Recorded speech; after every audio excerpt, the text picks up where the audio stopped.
Hello students, welcome once again in Shri Shyam study point. और जैसा कि आपको पता है फाइबर टू फैब्रिक हमारा चैप्टर चल रहा है। तो आज के इस लेक्चर में हम पढ़ेंगे कि how we can obtain the wool from ships, कि शिप से हम किस तरह से वूल है वो ऑब्टेन कर सकते हैं। अब देखो, जो प्रीवियस लेक्चर है उसके अंदर हमने पढ़ा था कि जो एनिमल जो फाइबर है उनके बारे में हम इस चैप्टर के अंदर कंप्लीटली पढ़ेंगे।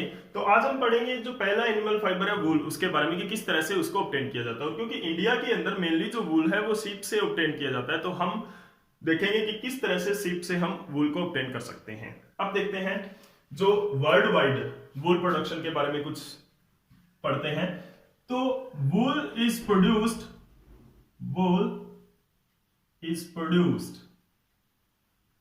worldwide on large scale, worldwide on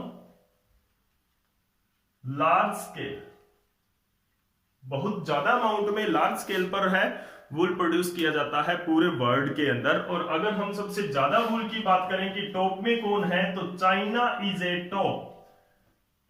top in wool production. Wool production में चाइना है वो सबसे टॉप पे है, यानी कि सबसे ज्यादा जो वूल है वो चाइना के अंदर प्रोड्यूस किया जाता है। वूल प्रोडक्शन में टॉप पोजीशन पे कौन है? चाइना है। कितना कंट्रीब्यूट कर रहा है?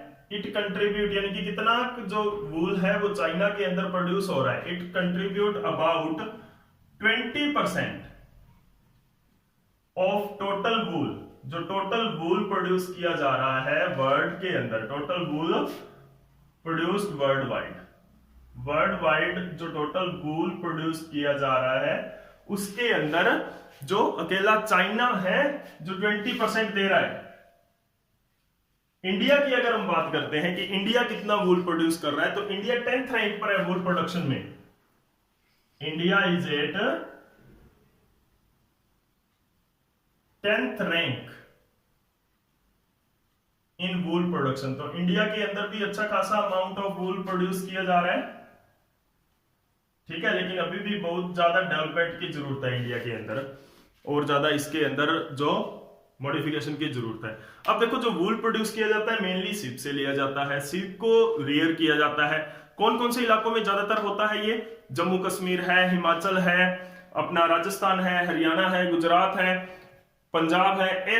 ये कुछ स्टेट्स है जहां पर वूल है वो ज्यादा अमाउंट में प्रोड्यूस किया जाता है। वहां पर आप आमतौर पर शेफर्ड्स देखते हो जो कि अपने नर्ड के साथ होते हैं। जो शीप है वो मेनली फीड करती है लीव्स ऑफ द प्लांट, बड़े ट्रीज और छोटे प्लांट्स के पत्ते खाते हैं। अब उनके अंदर अगर बेटर क्वालिटी का वूल हमें चाहिए तो प्रोटीन रिच डाइट उनको हमें देनी होगी। तो प्रोटीन रिच डाइट क्या करती है? Improve the quality of the wool, wool की क्वालिटी को इंप्रूव करती है। तो अब चलिए देखते हैं कुछ प्रोसेसेस के बारे में जो ऑब्टेनिंग ऑफ वूल के अंदर इन्वॉल्व होती है। तो द मेन प्रोसेसेस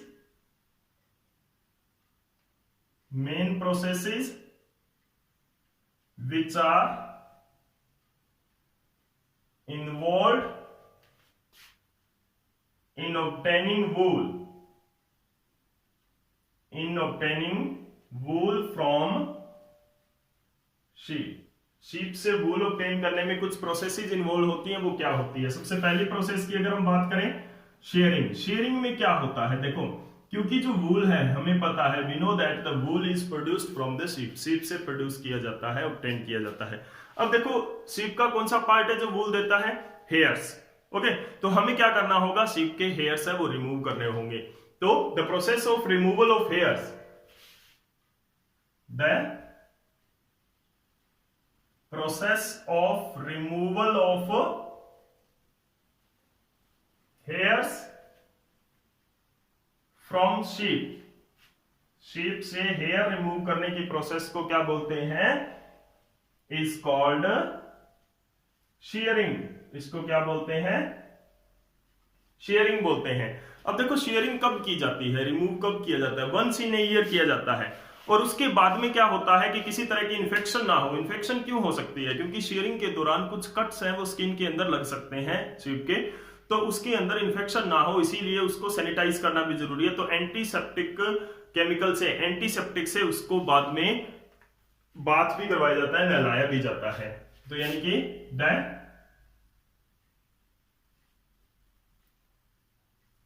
शेयरिंग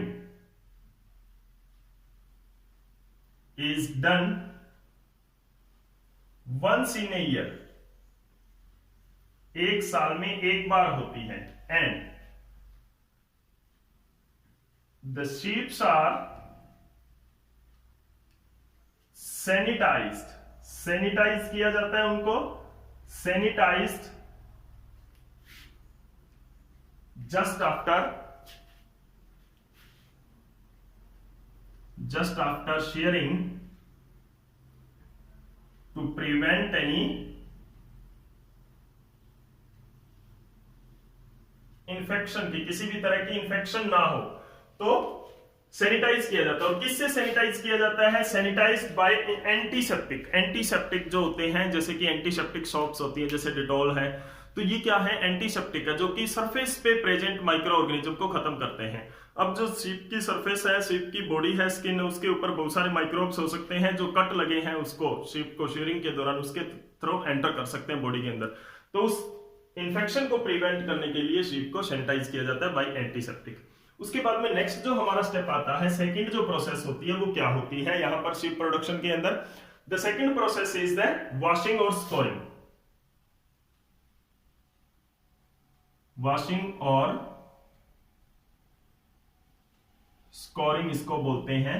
क्या होती है वॉशिंग और स्कोरिंग? क्या होती है? Is the process of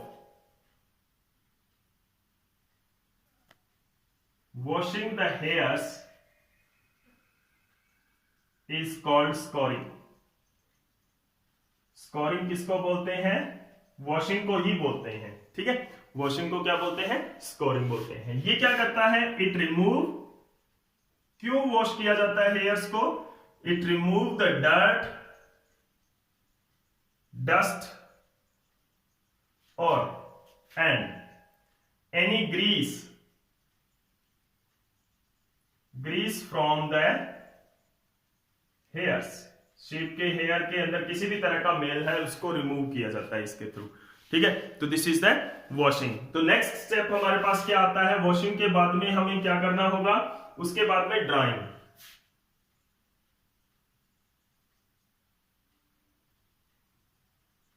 the washed hairs are now dried in sunlight और मशीन। सनलाइट से या मशीन से, अब तो बहुत ज्यादा ड्रायर मशीन भी आ गई है जो उसको ड्राई करती है। मशीन में उसको क्या कर दिया जाता है? ड्राई कर लिया जाता है। तो पहला स्टेप हमारा क्या होगा? Removing of air. दूसरा स्टेप हमारा वॉशिंग उसको करना, उसके बाद में उसको ड्राई करना। ड्राई के बाद में क्या करेंगे? हम शॉर्टिंग करेंगे। नेक्स्ट जो स्टेप आएगा हमारा वो है शॉर्टिंग। शॉर्टिंग में क्या होता है कि हमारे पास अब वूल्स ऑब्टेन करने में हमारे पास क्या आ गए हैं? हेयर्स आ गए हैं शीप के। अब उन हेयर्स में कुछ छोटे हेयर्स हैं, कुछ बड़े हेयर्स हैं, कुछ की लो क्वालिटी के, कुछ हाई क्वालिटी के। तो उनको सेपरेट करना, यानी कि क्वालिटी वाइज अलग अलग सेपरेट करना हेयर्स को, उसको क्या बोलते हैं? शॉर्टिंग बोलते हैं। तो sorting is the process of separating the process of separating the hairs according to their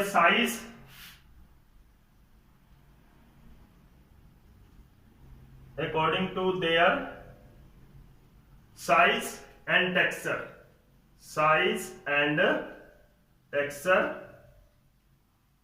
is called shorting। इसको क्या बोलते हैं? is called shorting। शॉर्टिंग में क्या होते हैं? छोटे छोटे हेयर्स होते हैं, फ्लफी हेयर्स होते हैं जिनको बर्स बोलते हैं, उनको रिमूव कर लिया जाता है लॉन्ग हेयर से। तो ये क्या है? The small fluffy hairs called, क्या बोलते हैं उनको? Burrs. Small fluffy hairs called burrs removed from the long hairs. जो लॉन्ग हेयर्स है उनसे उनको रिमूव कर लिया जाता है। अब क्या होता है जो हमारे पास बढ़िया क्वालिटी के जो लॉन्ग हेयर्स आ गए हैं उनको क्या किया जाता है, उनकी कॉम्बिंग की जाती है और उनको स्ट्रेटन कर लिया जाता है, यानी कि सीधे बना लिया जाता है उनको बाय द रोलर। तो अब क्या है, नेक्स्ट क्या है, कार्डिंग। कार्डिंग में क्या होता है, फिफ्थ स्टेप है हमारा carding. In carding the process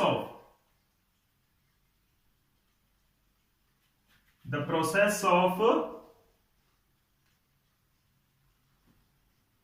straightening and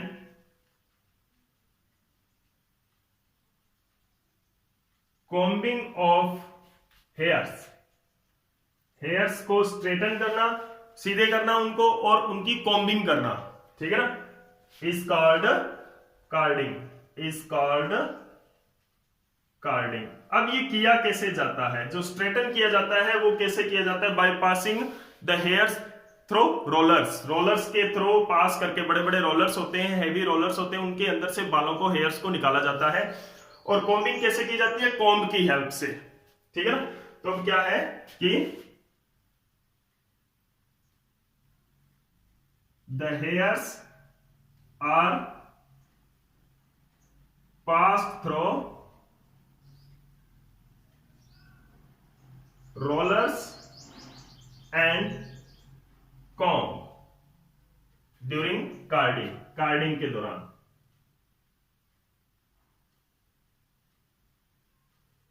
okay, तो कार्डिंग कैसे की जाती है, रोलर से और कॉम्ब से। और कार्डिंग का मतलब क्या है, सीधे करना उनको और उनके अंदर कॉम्बिंग करना, यानी कि किसी भी तरह का जो डस्ट है वो भी निकल सकता है, छोटे हेयर्स फिर निकल सकते हैं। तो कार्डिंग के बाद में अब आता है हमारा डाइंग, उसको कलर देना। नेक्स्ट स्टेप हमारा क्या रहता है, टू डाई द वूल, वूल को डाई करना, डिफरेंट कलर देना। क्योंकि जो मेनली जो कलर्स होते हैं हेयर्स के, वो कौन कौन से कलर होते हैं, कलर होते हैं जैसे ब्लैक है, व्हाइट है या ब्राउन कलर होता है। उसको अपने विश के अकॉर्डिंग, अपनी जरूरत डिमांड के अकॉर्डिंग उसको डिफरेंट कलर देना, वो क्या होता है, डाइंग होती है। अब क्या है, डाइंग, तो क्या है, the process to give different colours to the hairs is called, क्या कहते हैं उसको, डाइंग, ठीक है। अब डाइंग के दौरान क्या होता है कि जो डिफरेंट हेयर्स हैं उनको अलग अलग कलर के अंदर से पास किया जाता है, ठीक है ना। तो ये क्या होता है, the dyeing is done by dipping the hairs in different dye, अलग अलग डाई के अंदर, अलग अलग कलर के अंदर उसको डिप किया जाता है हेयर्स को, ठीक है। तो ये क्या बनाता है, जो मेनली जो कलर होते हैं कौन कौन से होते हैं, व्हाइट होते हैं या ब्राउन होते हैं या ब्लैक होते हैं, तो उनको अलग अलग कलर दे दिया जाता है according to demand of the market. उसके बाद में क्या होता है, नेक्स्ट स्टेप हमारा आता है इसके अंदर, स्पिनिंग। स्पिनिंग में क्या होता है,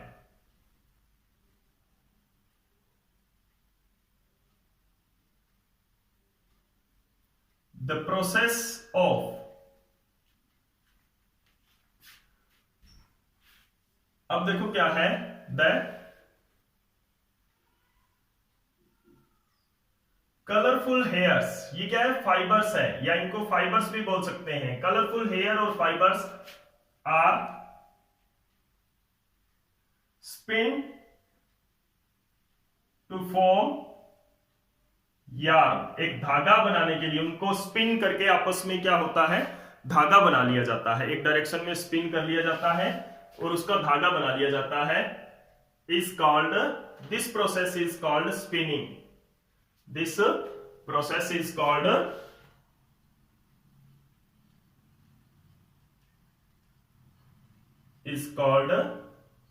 spinning.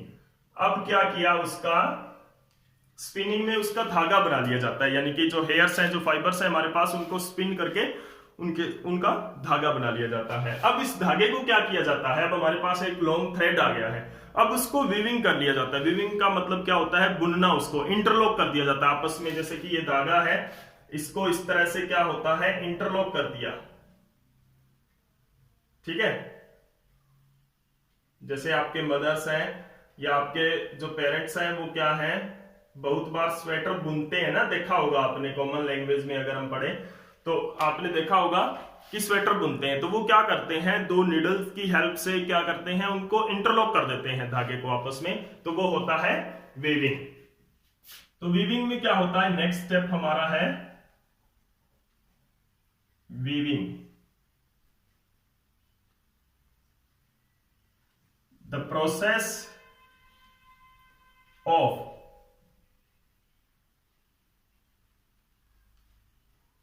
interlocking the yarn to form fabric बनाने के लिए, उसका यानी क्लॉथ बनाने के लिए, फैब्रिक और cloth is called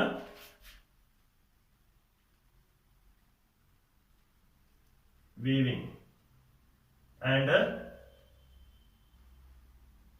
the weaving is done by, the weaving may be done by manually, यानी कि हाथों से भी की जा सकती है, और बाय मशीन्स, वीवर उनको बोलते हैं, मशीन्स, ठीक है। अब क्या हो गया, हमारे पास एक वुलन क्लॉथ आ गया है, दिस इज दैट। अब हमारे पास इससे क्या होगा, एक वुलन क्लॉथ आ जाता है। तो this is the complete process to obtain the wool from, wool को ऑब्टेन करना फ्रॉम किससे, शीप से, ठीक है ना। अब इसके अंदर जो नेक्स्ट हमारा रहता है वो क्या है, द ऑक्यूपेशनल हजार्ड्स, यानी कि कुछ रिस्क होते हैं, जो मतलब वूल इंडस्ट्री के अंदर जो लोग काम करते हैं उनके लिए कुछ रिस्क होते हैं, वो क्या होते हैं वो हम पढ़ेंगे अभी। तो नेक्स्ट हमारा क्या है, occupational hazards of wool industry, की वूल इंडस्ट्री के अंदर जो लोग काम करते हैं उनको लॉस होता है थोड़ा, वो क्या होता है, देखो जो पीपल्स है, वहां के जो वर्कर्स हैं, तो क्या है, the workers of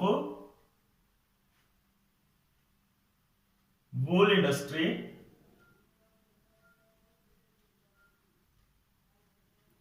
wool industries are in the risk of